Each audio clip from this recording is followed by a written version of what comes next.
नमस्कार मित्रांनो, स्वागत आहे तुमचं आताच्या ब्रेकिंग न्यूजमध्ये.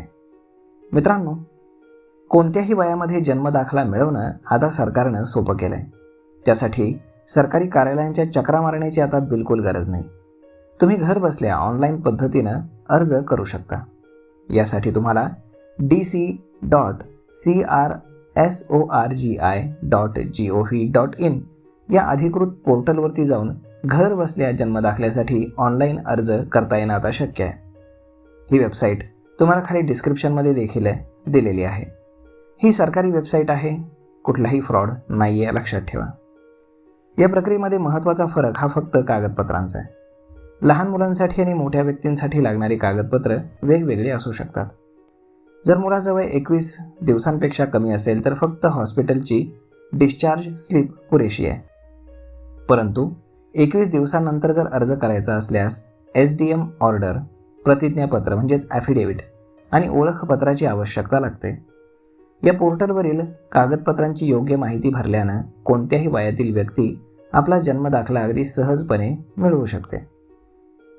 तर मग आता हा जन्मदाखला मिळवण्यासाठी सर्वात आधी तुम्हाला डिस्क्रिप्शनमध्ये दिलेल्या वेबसाईटवरती किंवा मगाशी सांगितलेल्या वेबसाईटवरती जायचं आहे आणि त्यानंतर तुम्हाला स्वतःची नोंदणी स्वतःच करायची आहे. नोंदणी झाल्यानंतर तुमचा युजर ID आणि पासवर्डच्या मदतीनं तुम्ही पोर्टलवरती लॉग इन करा. तिथे अप्लाय फॉर बर्थ सर्टिफिकेट या लिंकवरती क्लिक करा. एक फॉर्म उघडेल. त्यामध्ये जन्मतारीख, ठिकाण, पालकांची माहिती, सगळ्या गोष्टी अचूक भरा. अर्जासोबत आवश्यक ती कागदपत्र जोडा. उदाहरणार्थ डिस्चार्ज स्लिप, ID प्रूफ किंवा SDM ऑर्डर. हे सगळं स्कॅन करून तुम्ही अपलोड करा. सर्व माहिती भरून झाल्यावरती तुम्ही अर्ज सबमिट करा.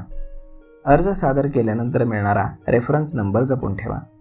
त्याद्वारे तुम्ही तुमच्या अर्जाची स्थिती चेक करू शकता.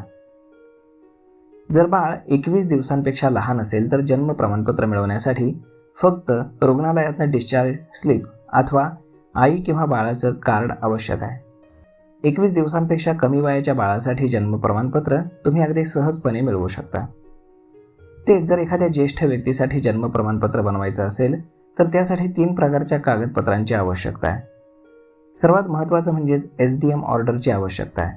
तो नोटरी किंवा वकिलाकडनं मिळवता येऊ शकतो.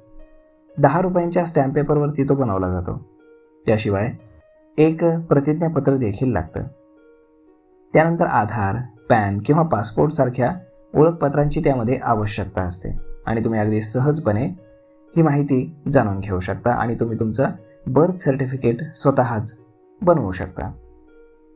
तर मग मित्रांनो, हा व्हिडिओ, ही माहिती तुम्हाला कशी वाटली हे तुम्ही आम्हाला कमेंट करून नक्कीच सांगा.